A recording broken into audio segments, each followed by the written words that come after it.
Le film 2040 est un documentaire qui aborde la question du demain en présentant différentes solutions déjà existantes.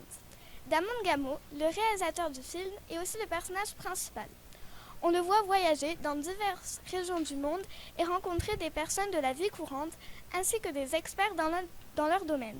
Sa fille Velvet incarne les générations futures et met en avant toutes les raisons d'appliquer les réformes écologiques. Damon Gamo décrit d'abord la Terre comme la maison commune à toute l'humanité. Il désigne les problèmes environnementaux à l'échelle de sa maison, comme la cheminée pour les usines, la baignoire pour les océans, le congélateur pour les glaciers et la douche pour les précipitations fortes. Il introduit de manière ludique les difficultés environnementales pour les adapter au plus large public, avec des jouets et des structures que nous connaissons tous.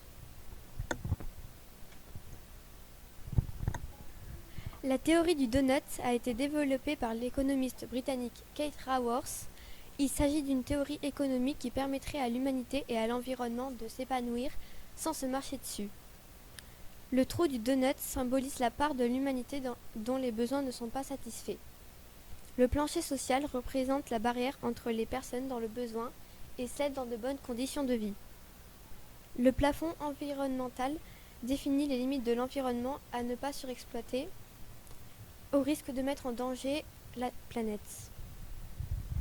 L'espace juste et sûr de l'humanité est la zone où les conditions de vie sont favorables et l'utilisation des ressources est raisonnable. Le but de cette théorie est d'expliquer le défi qu'est la cohabitation de l'humanité et de l'écosystème. Il faut trouver un équilibre entre les besoins de chacun et ceux de notre planète.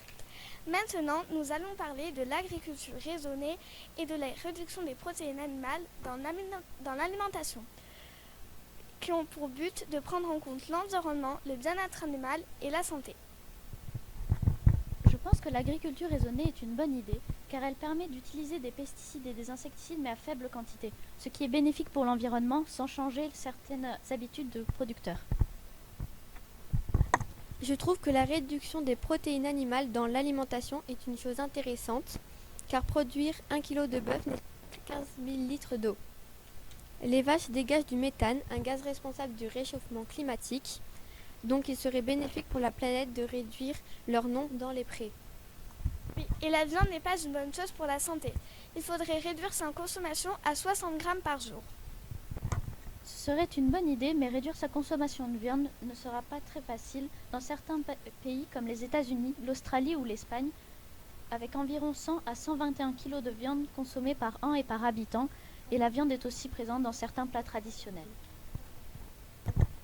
On pourrait prendre exemple sur Bangkok en Thaïlande. Ses habitants se sont mis à manger des insectes quotidiennement. Produire 1 kg d'insectes nécessite seulement 13 litres d'eau. En conclusion, pour un avenir meilleur, il faut adopter dès maintenant les solutions déjà existantes à grande échelle. Merci de nous avoir écoutés.